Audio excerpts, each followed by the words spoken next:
We have to make the decisions now in order to have a better lifestyle for our children by the year 2050. That are really more innovative and perhaps more conservative than the ones they're trying to copy from the West. Now, what might be called the second level, but very important problems, need to be addressed.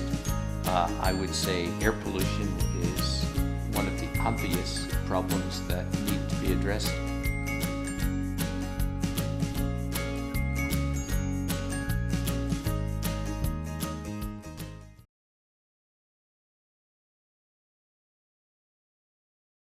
If the leaders of the world become aware of the challenges that you children, when you will be 40 or 50 years old, 35 years from now,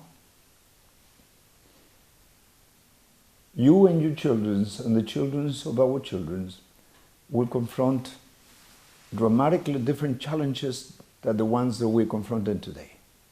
When your children and the children of my children will reach 2050 and the world will be 9 billion people, they will confront different wars about different challenges.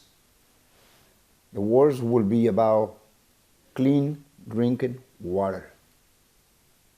The wars will be about food security, because we will be 2 billion more people to eat and the water will be contaminated. Number 3, the wars will be, your children and my children will have to confront the challenge of the adverse impacts of climate change. If we don't do any decisions today, we cannot have the luxury to wait until 2050 to make decisions. We have to make the decisions now in order to have a better lifestyle for our children by the year 2050. One of the things that has impressed me over the years is that as China has developed, one thing that it has paid close attention to is ensuring that basic services, basic infrastructure is available widely to all of its population.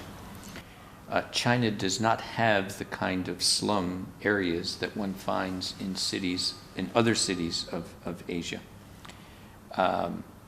So there are other cities that have done well in providing services, but China is one of the only country that has started from a fairly low income level, has grown rapidly, and has done that without the emergence of serious slum areas. So I find that very impressive, because China has been able to expand, and yet at a very basic level has provided basic human needs to all of its population, and I think China should be congratulated on that.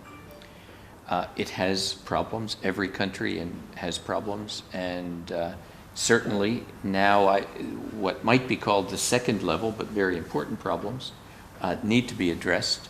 I would say air pollution is one of the obvious problems that need to be addressed. I think many people in China recognize that, and so I hope that's a big part of the coming agenda.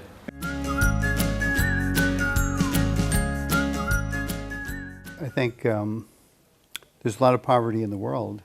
A significant portion of all of the people on Earth are living in poverty. China is having a tremendous period of expansion right now, and an awful lot of people in China are entering the middle class for the first time.